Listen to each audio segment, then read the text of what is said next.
Avant que David ne porte une couronne, avant que des chants ne soient écrits sur ses victoires, avant le trône, le palais et les louanges, il y avait un champ, un endroit solitaire, un endroit calme, un endroit où personne ne regardait.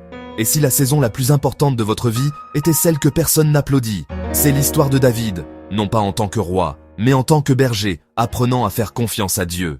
David était le plus jeune fils de Jessé. Quand le prophète Samuel vint oindre le prochain roi d'Israël, David n'était même pas invité. Ses frères étaient grands, forts, expérimentés, qualifiés aux yeux des hommes, mais Dieu regardait ailleurs. L'Écriture nous dit dans 1 Samuel, chapitre 16, verset 7.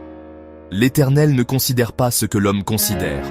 L'homme regarde à ce qui frappe les yeux, mais l'Éternel regarde au cœur. David était dans les champs, s'occupant des brebis, servant fidèlement, inconnu et négligé. Pourtant, Dieu le voyait. Les saisons cachées ne sont pas des saisons perdues. C'est là que Dieu façonne le cœur. Les champs n'étaient d'os pas glamour. Ils étaient aussi dangereux. Des animaux sauvages venaient envoler les brebis. Des lions, des ours. David n'a pas fui. Il a combattu, non pas avec une armure, mais avec confiance en Dieu. Plus tard, David dira « L'Éternel, qui m'a délivré de la patte du lion et de la patte de l'ours, me délivrera de la main de ce Philistin. » La foi ne s'apprend pas au palais. La foi se forge dans l'obéissance en privé. De petites victoires le préparaient à de plus grandes.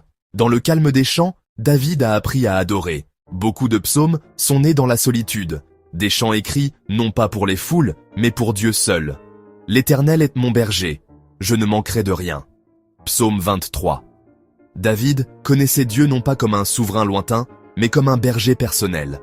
L'adoration a façonné son identité. Pas les applaudissements, pas la position. Avant de porter une épée, David portait un chant. Samuel versa de l'huile sur la tête de David.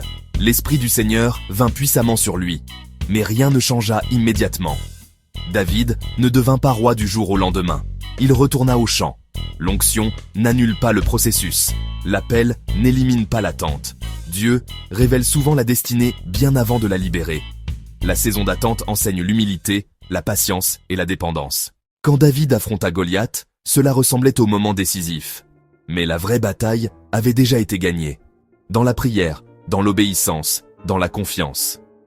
David déclara dans 1 Samuel, chapitre 17, verset 47. « La bataille appartient à l'Éternel. » David ne s'est pas battu pour la reconnaissance.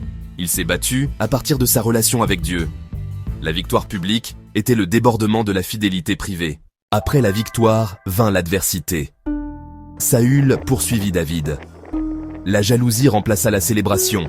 David s'enfuit. Il se cacha. Il attendit.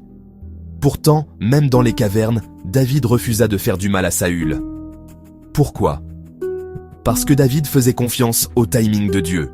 Il ne forcerait pas ce que Dieu avait promis. Il ne raccourcirait pas le processus de Dieu. La foi avant la couronne signifiait faire confiance à Dieu, même quand la promesse semblait retardée. Peut-être êtes-vous dans un champ en ce moment, servant discrètement, attendant fidèlement, vous sentant négligé. Souvenez-vous de ceci. Dieu vous voit, Dieu vous façonne, Dieu vous prépare.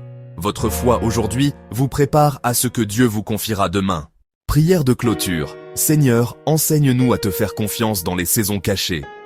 Bâtis notre foi avant la promotion. Façonne nos cœurs avant que tu ne nous donnes des plateformes. Aide-nous à t'adorer dans les champs et à rester fidèles jusqu'à ce que ton timing soit accompli. Au nom de Jésus. Amen.